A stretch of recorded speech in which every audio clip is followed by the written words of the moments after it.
नमस्कार, मी गणेश आचवल. स्वामी कृपा क्रिएशन्स या यूट्यूब चॅनलमध्ये तुम्हा सर्वांचं मनपूर्वक स्वागत करतो.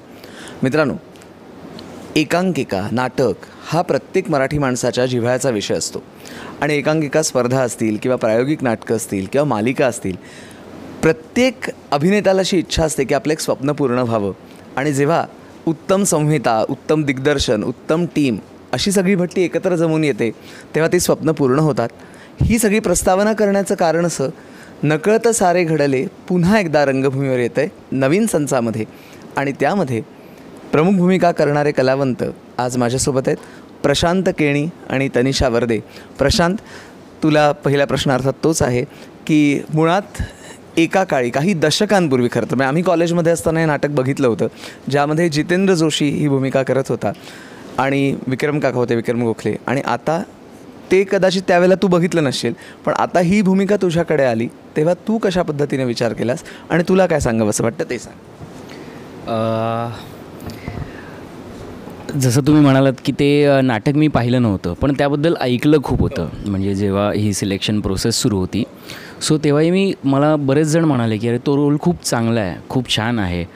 मी जेव्हा वाचलं ते पहिल्यांदा, आमचं वाचन झालं आणि पहिल्यांदा वाचलं तेव्हा मला ते खूप मस्त लिहिलं आहे पूर्ण नाटक. म्हणजे सगळेच रोल, त्यामध्ये जे काही कॅरेक्टर्स आहेत, बटूमामा, मीरांनी, त्यानंतर मोनिका आणि राहुल, हे चारही कॅरेक्टर्स खूप इंटरेस्टिंग आहे.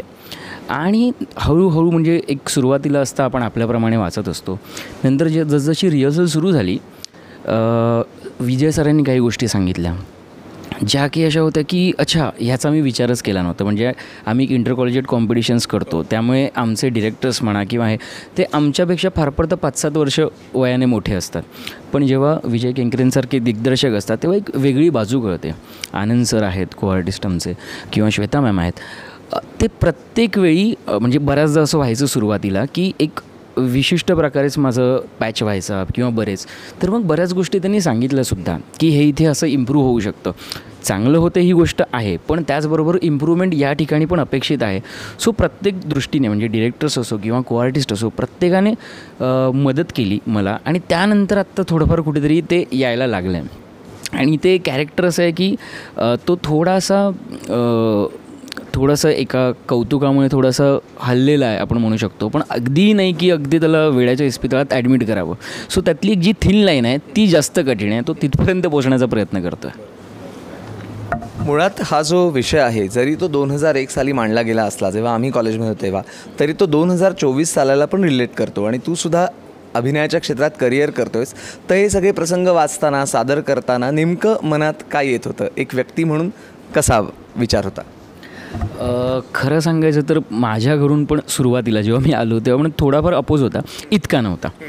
पण आता हळूहळू जसं आनंद सरसुद्धा म्हणाले की गोष्टी बदलल्यात एवढ्या वर्षांनंतर. आणि महत्त्वाची गोष्ट अशी आहे की त्याची दखल रायटरपासून डिरेक्टरपासून सगळेच घेतात आणि त्यानुसार थोडेफार जे चेंजेस आहेत जे व्हायला हवेत. असं नाही की तेव्हा जे सादर झालं ते आणि तसंच सादर करायचं, तर त्यात बरेचसे बदलही करत आहेत जे की जाणवतात. अच्छा, ओके, यावेळी हे होतं आणि आत्ता हे असं घडतं आणि ते घडतंच आहे. म्हणजे अगदी काही एवढे प्रॉब्लेम्स नाही आहेत. आता कुठेतरी ती सूट पण आहे, तेवढ्या संधी पण तेवढी उपलब्ध आहेत. तनिषा, तुझंसुद्धा हे पहिलं व्यावसायिक नाटक आहे, आधी अनुभव आहे तुला अभिनयाचा, हे माहितीच आहे. पण मोनिका ही व्यक्तिरेखा साकारताना काय वाटत होतं? खूप छान वाटतं आणि खूप केअरिंग मुलगी आहे मोनिका.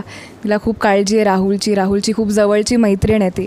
आणि तसं म्हणायला ती राहुलच्याच घरातली एक झाली आहे. बटू अंकल म्हणजे आनंद सर जी भूमिका करत आहेत, त्यांच्याशी खूशी चांगला बॉन्ड असलेली, त्याच घरात एक झालेली ती मुलगी आहे जिला खूप काळजी आहे राहुलची. आणि जे त्याच्या आयुष्यात घडतं त्याच्यानी ती खूप कन्सर्न्ड आहे. आणि एक जे आपल्या आयुष्यात खरे मित्र लागतात आपल्याला, तशी ती एक आहे. तर मग ती कसं तिच्या बहिणीला बोलवते जेव्हा तिला प्रॉब्लेम्स वाटतात, आणि कसं पुढे ती राहुलला बॅक टू नॉर्मल आणायचा प्रयत्न करते, ती खूप चांगली गोष्ट आहे मोनिकाची. की ती गिवअप करते का, नाही करत आहे का, ती कसं त्याच्या बाजूने उभी राहते. तर ही खूप चांगली भूमिका आहे. केअरिंग, कन्सर्न्ड नेचरची मोनिका आहे ती. आयुष्यातला पहिला अनुभव खूप महत्त्वाचा असतो आणि पहिलंच एक मोठं व्यावसायिक नाटक तुमच्या वाट्याला आलेलं आहे, तुमच्या नशिबात आहे. तर त्या पहिल्या अनुभवाविषयी थोडक्यात. खरंच मी खूप फॉर्च्युनेट समजते स्वतःला. खूप भाग्याची गोष्ट आहे ही. म्हणजे याआधी प्रायोगिक नाटकं करतच होते आणि जेव्हा ह्या नाटकाची संधी चालून आली तेव्हा ऑफकोर्स असं खूप बरं वाटलेलं की पहिलंच व्यावसायिक नाटक आहे आणि ते विजय केंकरे सरांसोबत करायची संधी मिळते, आनंद इंगळे सरांसोबत करायची संधी मिळते, श्वेताताई होती. तर मग खूप फॉर्च्युनेट आणि ब्लेस्ड वाटतं की ही संधी आपल्याला मिळते आहे आणि त्यांच्यासोबत काम करून आपल्याला एवढं शिकायला मिळणार आहे. तर ही खरंच खूप ॲज अन ॲक्टर मस्तच अपॉर्च्युनिटी होती ही. आणि खरोखरच हे दोन्ही कलाकार या सुवर्ण संधीचं सोनं नक्कीच करणार आहेत. आपण त्यांना शुभेच्छा देऊया आणि पुन्हा एकदा प्रेक्षकांना सांगूया की नकळत सारे घडले या नाटकाला उत्तम प्रतिसाद द्या. नाट्यगृहात जाऊन नाटक नक्की बघा. आमच्या स्वामीकृपा क्रिएशन्स या यूट्यूब चॅनलकडून खूप खूप शुभेच्छा. धन्यवाद.